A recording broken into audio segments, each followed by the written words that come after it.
Não tá? Não. Você faz igual com sua mãe, mesma coisa. Boa noite, gente. Estou aqui para fazer a última live de 2022 com o grande músico Jacques Morelenbaum. Eu tava minha gatinha aqui, deixa ela passar. É uma honra muito grande tê-lo aqui. É fechar com chave de ouro, com certeza. Eu dei uma saidinha para tentar falar com ele no Zap, mas não consegui ainda. Certamente ele deve estar chegando aqui, até porque ele tem logo um compromisso em seguida. Então, estou esperando já que chegar. Quer escutar? Afinando a Prosa é um programa que eu faço tem mais de um ano, que vem entrevistando muitos músicos. Ah, ele chegou? Chegou. Ah, não, é Lúcia Morelenbaum. Vem entrevistando muitos músicos, compositores, instrumentistas, cantores. É um trabalho feito de forma totalmente independente, com o auxílio do meu parceiro, que é o Leandro Ramalho, que faz toda a programação visual, os vídeos que saem com os depoimentos das pessoas que compõem a carreira do artista, que são importantes na carreira do entrevistado, saem com essa marca do Leandro. Fora isso, também tem o meu trabalho como cantora, tem o meu CD, está todo disponibilizado, gravações que fiz, entrevistas que dei, então está tudo lá no canal. Então, se alguém perder aqui, ou tiver algum amigo que queria ver o Jaquinho dando entrevista, pode ir no meu canal que vai encontrar e vai conhecer também muitas pessoas bacanas que estão participando do Afinando a Prosa. Eu não sei o que está acontecendo com o Jaque. Estou procurando ele por aqui, ó. Ele não entrou ainda. Tem só a Lúcia Morelenbaum, deve ser parente dele, né? Que a mulher dele é a Paula, que já foi entrevistada por mim também, faz pouco tempo, cerca de um mês.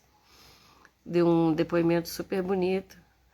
Então, ele deve estar para chegar. O negócio aqui é o que eu vou fazer até ele chegar, né? Para o tempo passar. E a biografia dele é vasta, rica. Ele é filho do maestro Henrique Morelenbaum e da professora de piano Sara Morelenbaum. É irmão de Lúcia, Lúcia, viu? Lúcia é irmã dele, da Lúcia Morelenbaum, clarinetista da Orquestra Sinfônica Brasileira. E de Eduardo Morelenbaum, maestro, arranjador, instrumentista e casado com a cantora Paula Morelenbaum. Iniciou a carreira musical como integrante do grupo A Barca do Sol. Participou também da nova banda em 10 anos de parceria com Antônio Carlos Jobim. Chegou ele, que honra.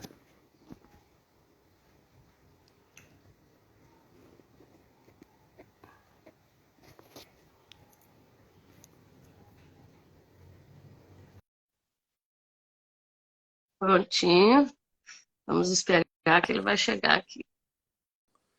Opa! Opa. Boa noite. Boa noite, Jacques, que honra. O pessoal está todo aí te esperando. Desculpe o atraso, eu estava tentando me ajeitar, fiquei em dúvida se a gente tinha marcado às 7 ou 7h30. Estava assistindo também sua entrevista com o Nelson Faria. Ah, O meu bacana. áudio está legal para você? Tá. Meu problema do celular estava com o áudio do Zap, que eu não estava conseguindo ouvir, tanto que eu fiz um teste com meu parceiro aí, que trabalha nessas lives comigo, deu tudo certo. Tá. Estou te ouvindo bem, vendo bem. Beleza, porque eu estava preparado para usar um fone, mas eu vi que o Nelson não usava, você não usa também, ou está escondido? O problema do fone, quer dizer, o bom do fone é que ele evita que a gente fale muito alto, né? E o som chega mais fácil. Sei.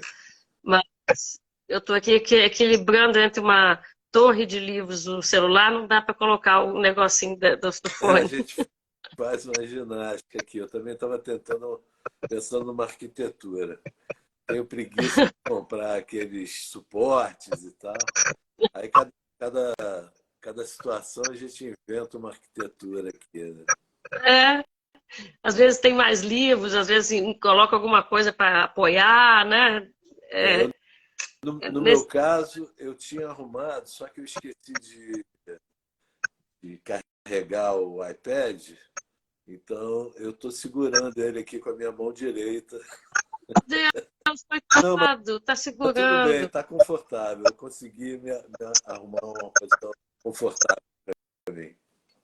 Não tá cortado o rosto, ainda bem, porque às vezes a gente corta, fica cortado e tá super legal. Ah, que bom. Já eu vou começar, até porque eu sei que você tem compromisso em seguida, mas para não perder essas perguntas que certamente as pessoas não sabem direito, conhecem, claro, trabalho com Tom, eu trabalho com a Barca do Sol, mas assim, quando começou a música na sua vida? Você vem de pai e mãe, né?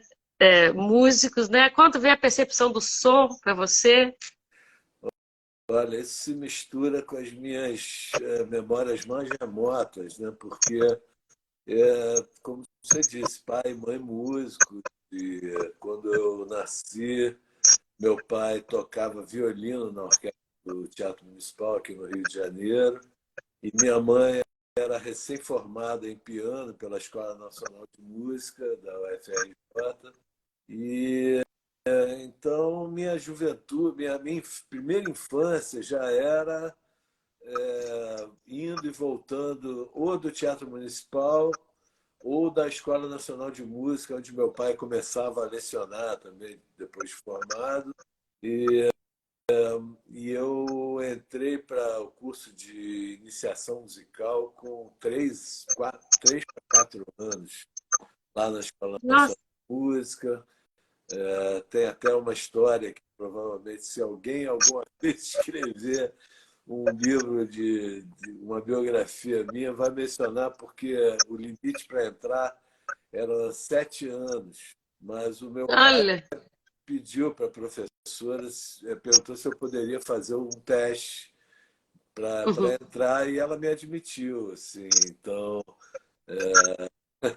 eu me lembro assim, de ter aulas de música já com 3, 4 anos de idade. E antes a música fazia parte do dia a dia, assim, não era uma coisa, era uma linguagem a que eu estava acostumado, assim, tanto quanto a linguagem falada, né? Ouvir música, apreciar, entender, né, elementos e sentir as emoções faziam parte da vida, assim como respirar, eu acho. E veio a eleição do seu instrumento, ou que você toca violoncelo, ou você começou a percorrer vários instrumentos até. É, na verdade, a escolha do violoncelo foi aos 12 anos de idade. Foi tipo assim, agora pode, porque como meu pai era violinista e violista também, e, e muito cedo ele começou a reger, ele sentiu falta de ter estudado piano. Então, Olha, nós 3 filhos do Henrique Morelembal começamos pelo piano e depois tivemos o direito de escolher um novo instrumento. Então, eu comecei a ter aulas de piano com 6 anos e aos 12 o meu pai falou, e agora, você quer dar algum outro instrumento e tal? E eu cheguei a ter aulas de violoncelo e piano durante um pouco menos de um ano, até que eu decidi que eu não queria mais ter aula de piano, que eu comecei a ficar preguiçoso no piano, porque o piano começou a ficar complicado. Eu cheguei a estudar uma peça de Debussy e aquilo, preparar uma peça de Debussy se tornou um certo obstáculo para mim que eu não senti muita vontade de transpor. Aham. E, já naquela época eu tinha um prazer enorme em ler músicas novas. Como minha mãe se formou em piano, ela tinha uma vasta biblioteca de partituras de piano. E eu descobri que a minha maior curtição era ler, conhecer novas peças, muito mais do que preparar peças para apresentar. Eu cheguei a fazer isso, eu participei de um concurso para bolsa de estudos na ProArte, que era a escola Ah, que eu estudei na primeira infância, onde eu tinha aulas de piano com a Salomé Gandelman, que é mãe do Léo Gandelman e tia do, do Lula Carvalho, filho do Valtinho Carvalho e tal. E eu descobri que eu sentia mais prazer em conhecer músicas novas do que preparar elas para concerto. E, ao mesmo tempo, o mundo novo que o violoncelo me proporcionava me interessava. Assim, eu sempre convivi com a orquestra, e já nessa época dos 12 anos eu já era um bitomaníaco, já tinha um conjunto ah, na escola onde a gente tocava muita música popular brasileira. Então a coisa do George Martin me chamava atenção, ao mesmo tempo, pelo meu conhecimento de todos os instrumentos da orquestra, eu tinha muita intimidade, né, com a orquestra. Eu vivenciava desde pequeno aquele universo tão amplo, né, cheio de timbres diferentes e tal. E o violoncelo, eu cheguei a balançar entre o oboé e o violoncelo. Eu acho que o primeiro instrumento que eu pensei foi o oboé, mas rapidamente eu mudei de ideia para o violoncelo, porque tinha uma coisa do romantismo, assim. é E o lindo. George Martin também, né? Aquela linguagem do Eleanor Rigby e aquelas cordas.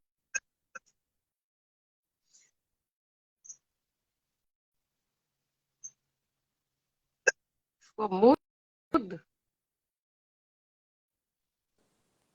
Já estou aqui de volta. Então, mas foi a eleição pelo violoncelo, Isso, né? E você isso. Se deu aos 12 anos e aí seguiu até hoje em dia, né? Assim, como...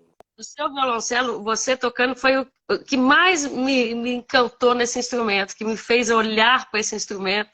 Foi quando nova, com 14 anos mais ou menos, eu tinha 14 e compunha a banda do Tom, né? Que eu creio que seja uma grande experiência, inesquecível na sua vida, né? Foi uma experiência única e quase inacreditável, né, para mim. Assim. Apesar de eu, num certo momento da minha vida, ter me aproximado do Paulo Jobim, né? Ele me convidou para participar de um show dele com a Olivia Byton, a quem eu já conhecia de outros carnavais também, já desde a época da Barca do Sol. E tocar com o Tom, quando o Tom me convidou para entrar na banda, eu realmente me beliscava assim, para acreditar. Puxa vida, era um ídolo, né? Um herói assim, e te convida Uhum. para estar perto dele e uma experiência muito agradável, assim, por demais agradável, porque a banda para a qual o Tom me convidou era uma banda extremamente familiar, né? Formada de filhos, filhas, mulheres, esposas, maridos, afilhados, tinha de tudo. Assim. Tinha o Danilo Caymmi, representando a dinastia dos Caymmi, né?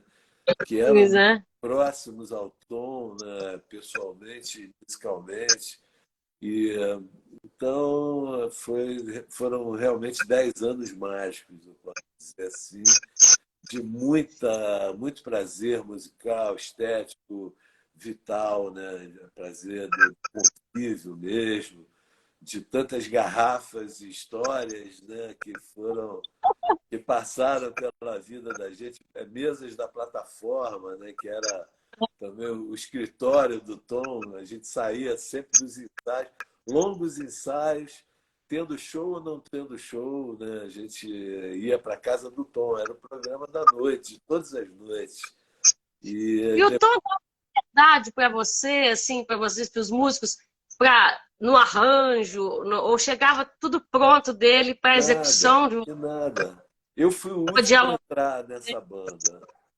Na verdade, quando eu entrei na banda, em dezembro de 84, quando ele me convidou formalmente para entrar na banda, eu já tinha assistido essa banda no Teatro Municipal do Rio de Janeiro, um concerto fechado para Shell. Na época, o Paulinho estava morando em Nova York e ele chamou o Dori Caymmi para tocar violão e já tinha a Paula e a Maúcha, que eram do Céu da Boca, já tinham acabado de ser convidadas, foi o primeiro show delas, assim. Eu queria assistir a um ensaio dessa banda como marido da Paula, né? E alguns meses depois, uns 3 meses depois, o Tom me convidou para a banda. E agora eu nem me lembro. Ah, bom, e nem me lembro da pergunta que você fez. Eu estou envolto a essas memórias. Assim, musical para vocês, se ele dialogava na construção dos Ah, arranjos, sim, assim. então. Agora eu me lembrei do que eu queria me referir. É que quando ele me convidou, ele até me convidou fora do Rio de Janeiro, a gente estava lá no Poço Fundo, que era um lugar também meio mágico, assim, no interior do estado do Rio, que eu havia conhecido por um outro caminho musical também, mas eu conheci esse lugar através do Marcelo Madeira, que era flautista de um grupo de música antiga, do qual eu participava, também na ProArte, chamava o ProArte Antiqua, e a gente passava os fins de semana no Poço Fundo, que era na casa do Marcelo Madeira e da Heloísa Madeira. Ela era cantora, a solista do grupo, e eu tocava a viola da gamba e regia o madrigal desse grupo. E eu mal sabia que ele era primo de primeiro grau do Tom. Então, anos mais tarde, eu voltei para essa terra e foi ali que o Tom me convidou, me chamou para ir à casa dele à noite, levar o cello e me apresentou a partitura do meu amigo Radamés. E Nossa! eu li à primeira vista e ao final dessa leitura à primeira vista, ele perguntou para a Ana, para a mulher dele, e para a Paula, que já era cantora da banda, o que elas achavam de ter um cello na banda. E elas deram força. Aí ele me convidou. E aí eu cheguei alguns dias depois do primeiro ensaio formal lá na casa do Tom e perguntei, Tom, o que você quer que eu toque? Ele falou, toque o que você quiser.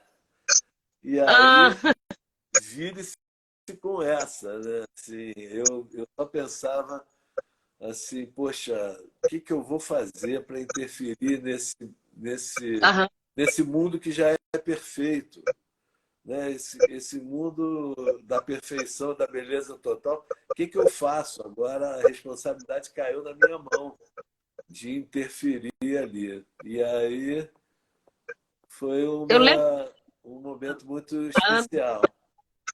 da Ana Jobim, A Casa do Tom, que é um filme lindo, que tem os registros do Tom, não sei se você já viu. Tá até na internet. Claro. E ele fala nesse filme justamente que a banda foi crescendo, veio as mulheres, os maridos, né? Como é que ele foi criando uma coisa bastante familiar e claro, de imenso gabarito sonoro, né? Mas eu É, creio que vivência é muita coisa. você pode perceber hoje em dia, com essa geração que veio depois do Tom, né? O Gil tocando com a sua família, o Caetano tocando com os seus filhos. Eu acho que existe uma cumplicidade tão grande entre a criatividade do Tom e os seus herdeiros mesmo, né? Sim. O Paulinho, o Daniel, que que cresceu andando por baixo daquele piano, por cima, por baixo, pelo lado, e ouvindo o Tom fazer aqueles comentários sobre certos acordes. Quer dizer, É. eram pessoas que tinham um conhecimento e um entendimento do raciocínio musical do Tom maior do que todos, né? E, Sim. e aí a gente ganhou um brinde, né? Um prêmio de participar dessa intimidade, né? Realmente foi. Eu já tive uma experiência similar há 10 anos atrás, quando o Gil me convidou para tocar com ele. E Ah, fala isso. a E como banda, é que foi? a banda era o Gil, o Ben, Gil e eu. E nós rodamos o mundo inteiro dessa forma. 3 gerações, né? O Gil é 12 anos mais velho que eu e eu sou uns 20 anos mais velho que o Ben, creio eu.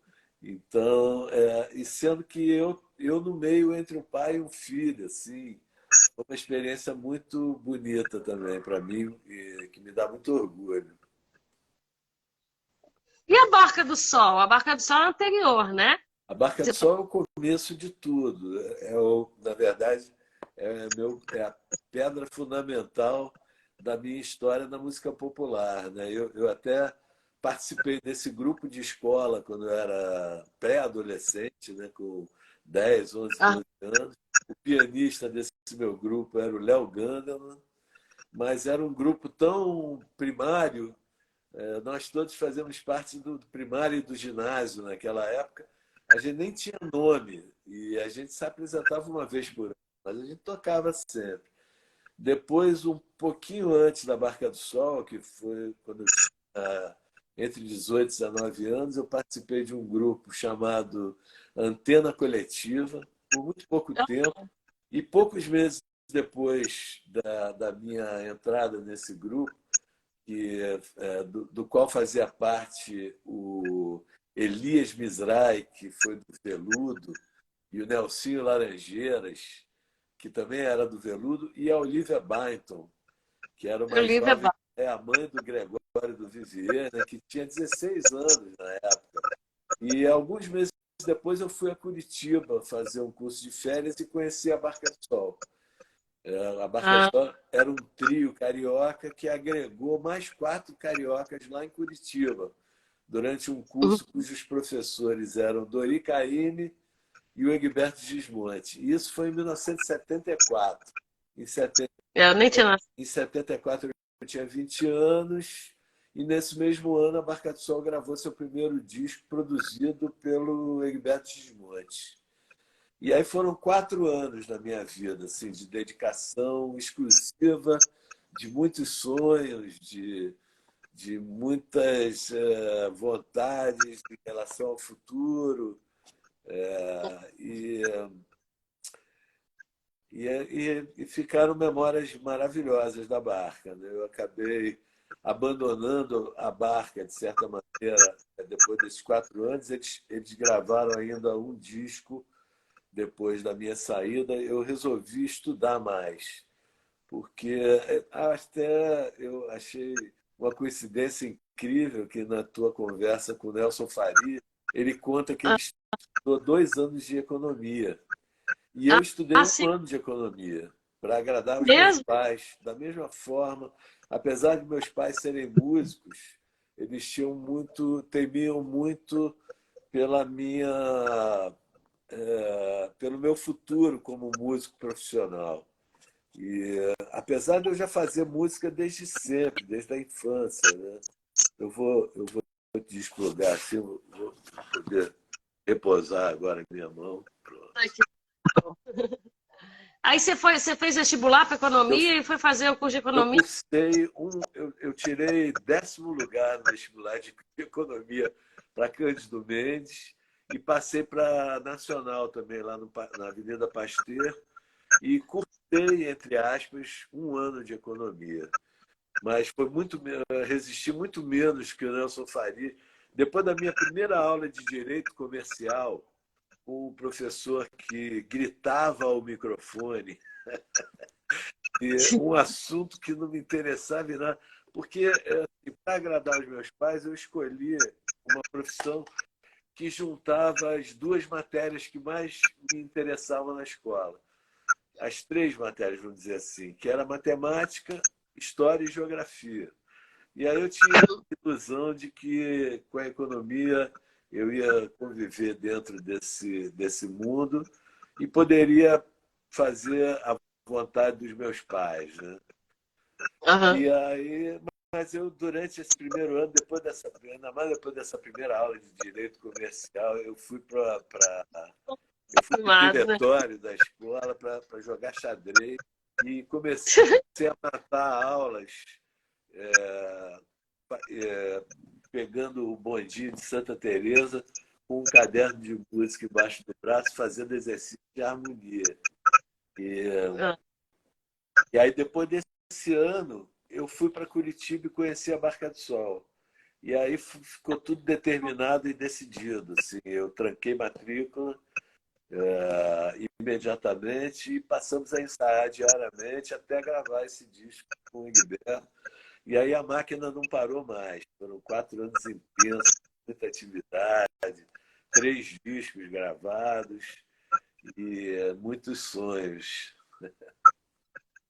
você é bem disciplinado, já? É uma Não, coisa. eu sou totalmente anárquico, preguiçoso e eu só sou disciplinado quando faltam 30 segundos para a coisa acontecer.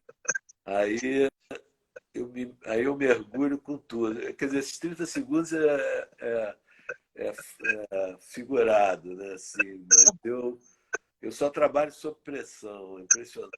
No fundo, eu queria estar numa rede, tomando uma água de coco, ouvindo boa música. Esse eu acho que é o meu ideal de vida. Mas eu acabo trabalhando muito, né?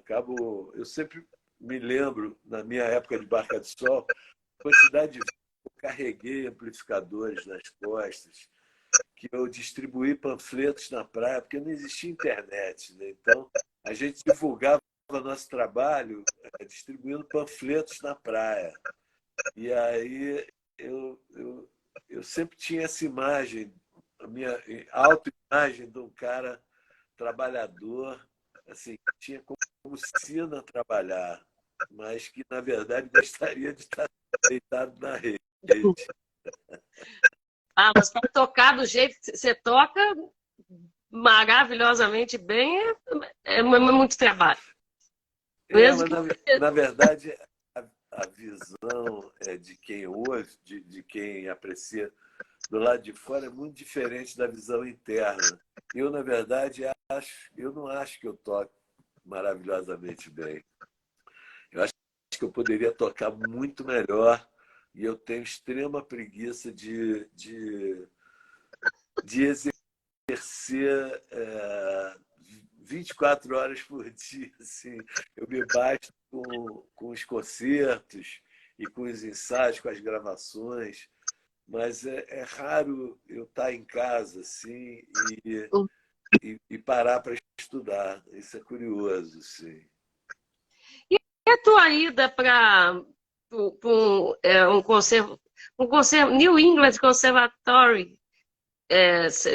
Você estudou fora do Brasil? Foram 2 anos. Foi justamente o final desse meu ciclo com a barca, quando eu cheguei à conclusão que eu precisava de expandir mais a minha cabeça, meus conhecimentos. Na verdade, foi um momento não muito gostoso, foi um momento de vontade mesmo de ampliar meus horizontes e tal. E, de certa maneira, foi uma certa motivação mais forte para eu sair da casa dos meus pais também. Eu, de certa Uhum. maneira, me sentia um pouco acomodado, porque assim, a barca só era uma escolha que eu tinha que fazer. Ou eu. A gente não conseguia ser independente com a Barca do Sol. A Barca do Sol era um projeto mais amador, no meu caso, porque para poder fazer parte da Barca do Sol, eu tinha que morar com os meus pais. Eu não podia ser eu Aham. sozinho, independente do mundo. E aí o New England Conservatory foi também um estímulo para eu sair, né, do ninho paterno e me lançar no mundo. E foi muito bom para mim, assim, conhecer novos horizontes e conhecer um Jacques muito mais brasileiro do que ele mesmo imaginava. Porque, Olha só. como eu sou neto de imigrante, filho de imigrante, eu tenho passaporte polonês. Meu pai é polonês. Meu pai nasceu na Polônia, mas veio para cá, para o Brasil, com 3 anos de idade. Então, ele é naturalizado brasileiro e nunca falou polonês, na verdade. Sempre falou português. E, mas eu tinha esse estigma, tinha essa ideia de mim mesmo como sendo um fruto de uma cultura europeia. E aí, É. quando eu fui para os Estados Unidos, já com esse meu interesse, né, pela música popular, eu fui levando discos do Hermeto Pascoal embaixo do braço, do Egberto, do Tom. Então, quando eu cheguei lá, eu percebi que realmente eu era brasileiro. E isso daí me fez um bem enorme, assim, como artista. Eu gosto muito do seu trabalho, eu lembrei aqui, está anotado, que é do disco do Circulador, do Caetano. Foi meu. Né? Você trabalhou com o Caetano também. E ele falou num show, eu não lembro que eu tenho gravado, que ele fala assim, Jacques Morgenthau, que fez eu perder o medo da música.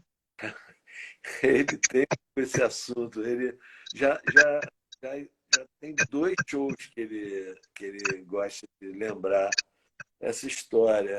E eu acho curioso, assim. Mas, de qualquer jeito, o Caetano, dentro da genialidade dele, ele percebe as limitações. É aquilo que eu estava falando sobre mim. Entendeu? A gente, pelo nosso desenvolvimento artístico, a gente acaba entendendo mais sobre as nossas próprias limitações. E o Uhum, Caetano, que se formou e viveu, né, uma vida tão intensa do lado de pessoas como Gilberto Gil, uhum. ele via como ele era pequeno musicalmente em relação ao Gil. Na visão dele, não importa o que eu e você achamos disso, entendeu?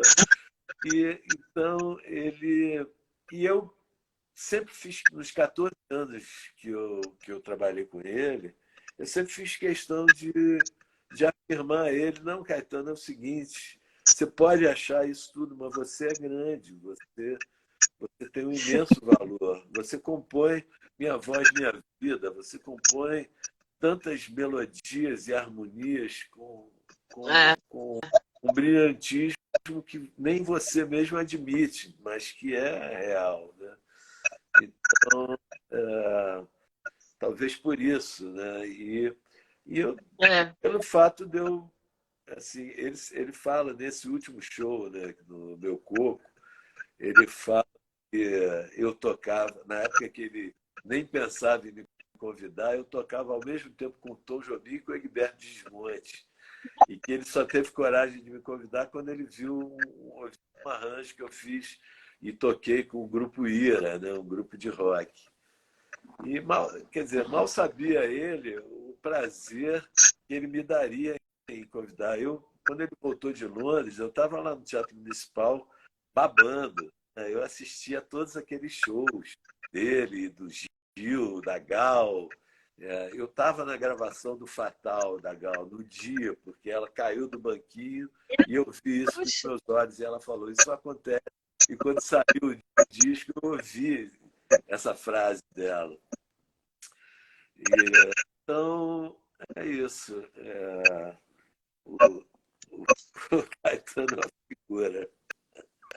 não, isso eu nunca. Ele paga, né, e fala, né? A Jacques Morgenthau. Eu acho que é um tom para cantar, um Ah, tom bom, para. pois é. Isso quando ele gravou, quando ele começou a fazer essa música no show da Banda C, ele mencionava, e agora no Meu Corpo, ele menciona vários momentos da vida dele, né? A Banda C, a nova banda, a outra banda da Terra, e esse período que ele passou comigo, que foram 14 anos, não é nada danada. Quando eu deixei de tocar com ele, assim, em termos de cotidianos, ele tinha 70 anos, quer dizer, era Nossa. uma parcela bastante significativa da vida É. dele. E o que você pode fazer? E o seu trabalho com cinema? Tem trabalhado com cinema? Eu não São tenho tanta, mesmo? com a frequência Fez? que eu gostaria, mas eu já fiz bastante coisa de cinema, né? O próprio Caetano e sozinho. Meu último filme já tem um certo tempo, que foi o Nise Coração da Loucura, do Roberto Berliner. Mas já fiz, né, com o Caetano, fiz 2 filmes do Cacá Diegues, com o Fábio Barreto eu fiz junto com o Caetano o Quatrilho e junto com o Antônio Pinto o Lula, o Filho do Brasil. E com Conta. o Antônio Pinto eu fiz o Central do Brasil também, que talvez um filme de maior alcance, assim, fiz. Já fiz trilha para o José Joffre num filme que eu adoro, chamado Olhos Azuis. E Isso aqui é produção.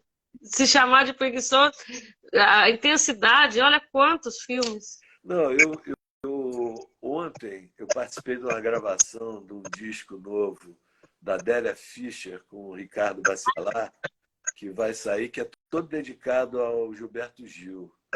E participei de uma faixa com a participação especial do Gil.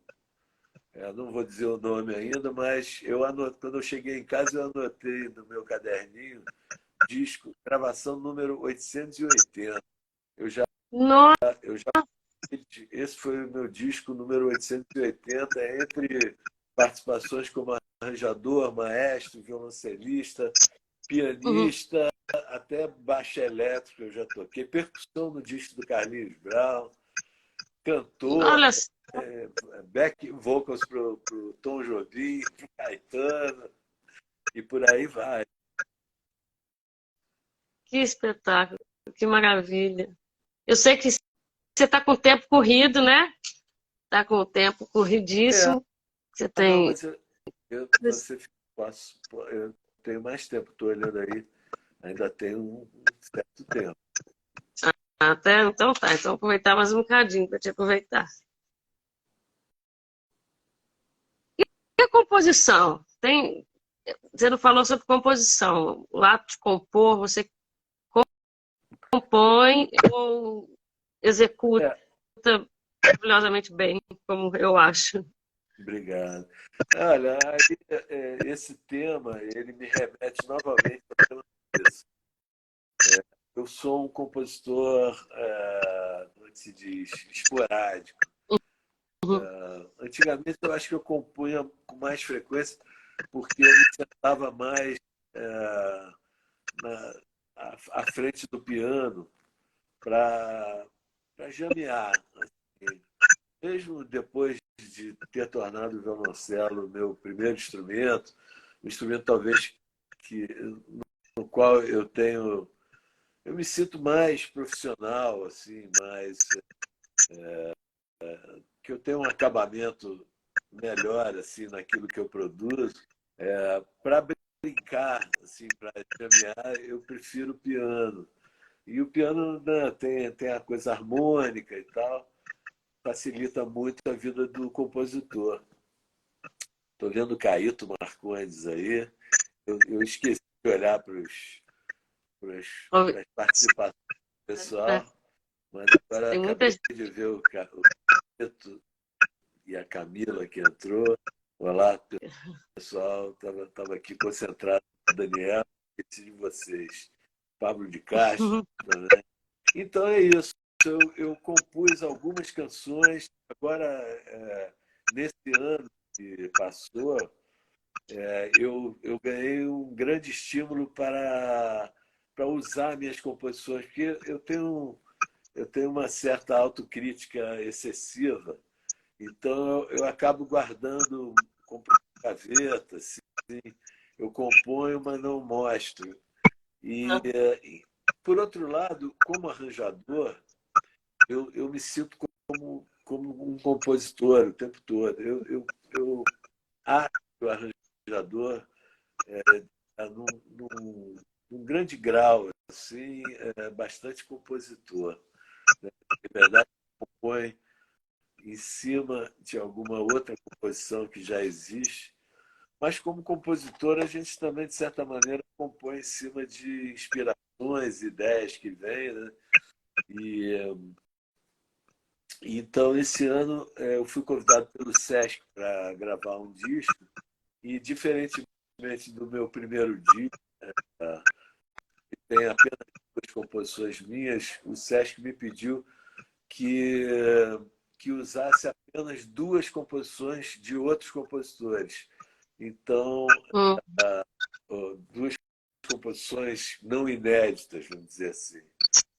Então, eu uhum, acabei tirando várias composições da gaveta, composições de quase 50 anos atrás, que estavam uhum, guardadas, e estão nesse meu novo disco, Flor do Milênio. Inclusive, essa música, o título nem é meu, o título é da Denise Henner, uma outra violoncelista, que é dublê de poeta também. Ela sim, escreveu. dublê. Na verdade, ela começou a estudar violoncelo tardiamente. Ela era já Ah, poeta. Ela é filha da Janete Claire com olha, o Dias Gomes. E, ao contrário dos irmãos dela, que desde cedo foram músicos profissionais, o Alfredinho Dias Gomes já tocou com o Hermeto, e, e o irmão mais velho dele toca trompete. A Denise se dedicava mais à poesia e me convidou para fazer a trilha de uma peça dela, que foi dirigida pelo Rubens Corrêa, chamada Flor do Milênio. E o tema principal dessa peça eu quis gravar e acabei intitulando esse meu disco com o título dessa canção. E, então, esse disco está aí nas plataformas de fusão musical, né? Como eu gosto de chamar. agora E saiu. passou e falamos, né, do Quarteto Jobim, Morelenbaum, com a partida do Paulinho, vocês ainda estavam atuando ainda ou não? Olha, Como é que... como Quarteto Jobim Morelenbaum, a gente deixou de atuar já há bastante tempo. Mas eu venho sempre me encontrando, me reencontrando com o Daniel e com o Paulinho até a ida dele. Nós fizemos, o Paulinho produziu o disco da Carminho, cantando Tom Uhum. Jobim, convidou para participar, fizemos turnê na Europa. Mais recentemente, há um ano atrás, logo depois da pandemia, fizemos também uma turnê na Europa com a Roberta Sá, cantando Tom Jobim. Volta e meia, a gente se encontra. Chegamos a formar, a fazer um quarteto com Paulo Braga, que a gente chamou de Nossa, Nova Banda Nova, que era um não. revival da nossa banda com o Tom, tocando os arranjos que a gente fazia com o Tom, né? E fizemos shows nos Sescs em São Paulo.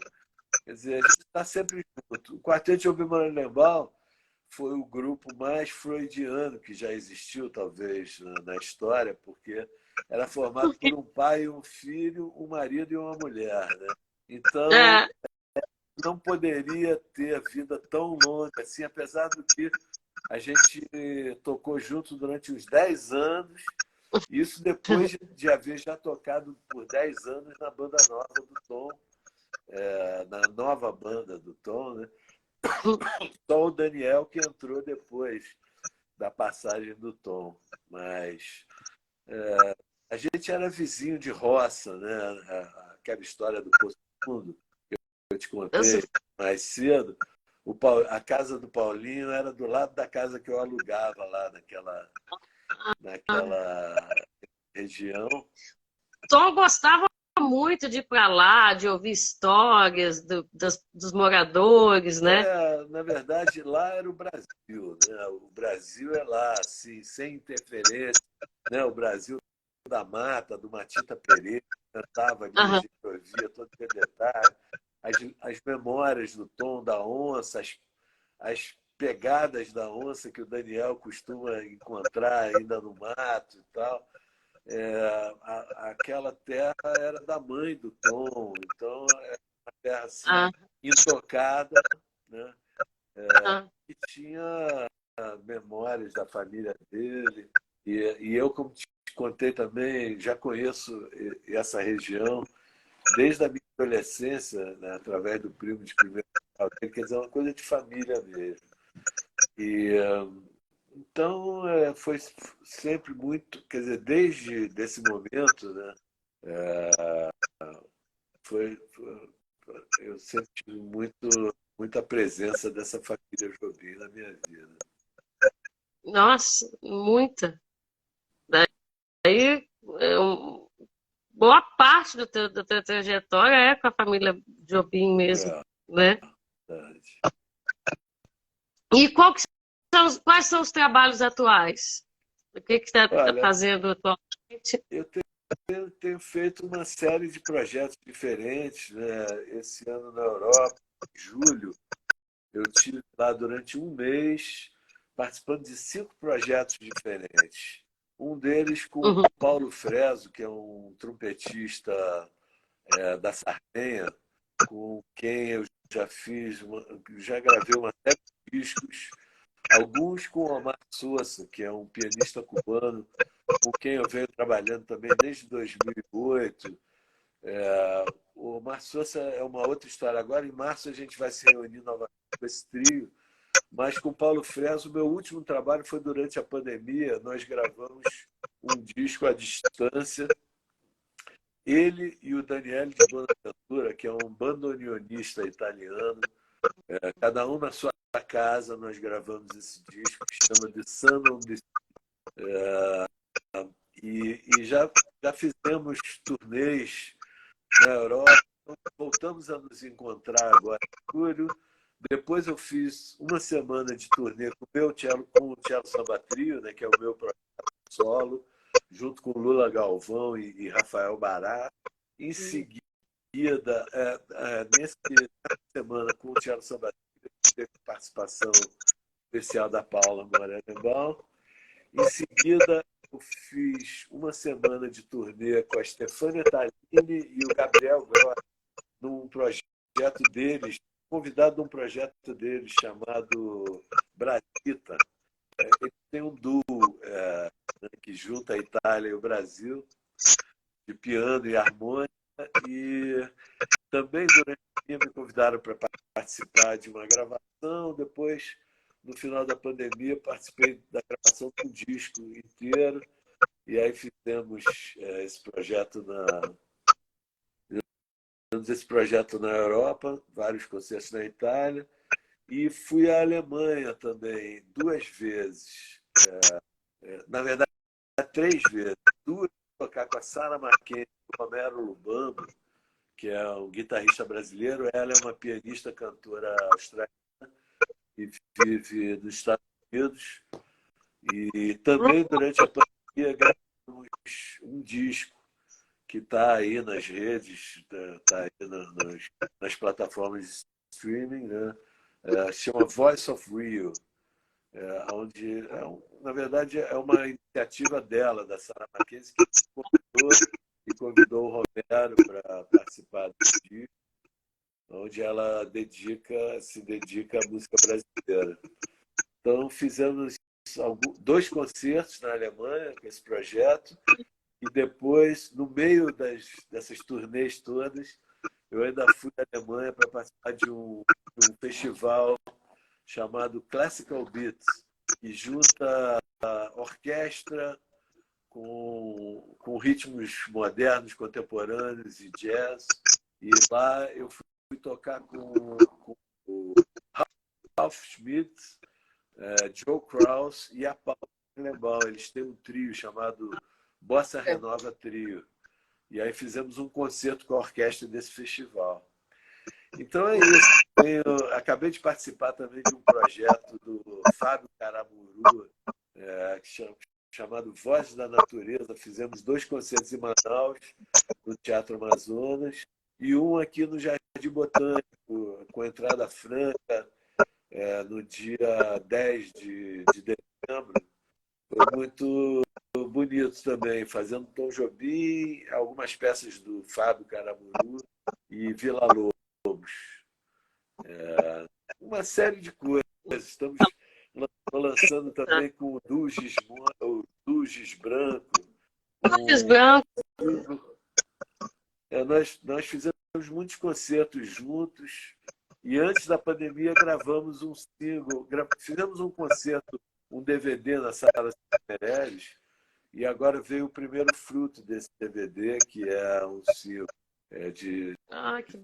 da dança brasileira de Camargo Guarnieri. Que maravilha. Querido, só tenho a agradecer a você. E eu faço uma pergunta sempre no final, que é assim, o que é a música para a sua vida? Você pode pegar um pedaço de um poema, uma frase sua, uma palavrinha, um pedaço de uma música, o que fosse. Na verdade, a palavra é tudo, né? A música é o que eu respiro, assim, desde que eu me entendo como gente. É a forma mais tranquila que eu tenho de me comunicar com as pessoas, talvez, que envolva mais amor e dedicação. Eu sou preguiçoso, mas eu amo música, assim. Quando eu não estou tocando, eu estou ouvindo. Então, porque na verdade, na música eu acho ouvir mais importante do que tocar. Assim como na vida, né? Acho ouvir mais importante do que falar. Na música eu acho ouvir mais importante do que tocar. É isso. Muito obrigada, obrigadíssimo, uma honra muito grande ter você aqui. Obrigado também, um prazer falar com vocês. E vai pro canal, aí avisar pro pessoal que tem muita coisa no canal, tem muita gente, tem Antônio Adolfo, tem Lulu Galvão, tem Áurea Martins, tem Joyce, Estou vendo agora que o Alcoral entrou. Grande tem muita abraço. gente. Tocamos Então, juntos agora lá em Trancoso, num evento lá chamado 2 Dias pela Paz. Foi maravilhoso, assim, no Teatro L'Occitano, lá em Trancoso, recentemente. E quero agradecer também a presença de todos que estiveram aqui nos assistindo. a gente passou por aí. Aí fica no canal e fica aí na live também. Um beijo. Um beijo. E Beijo para todos.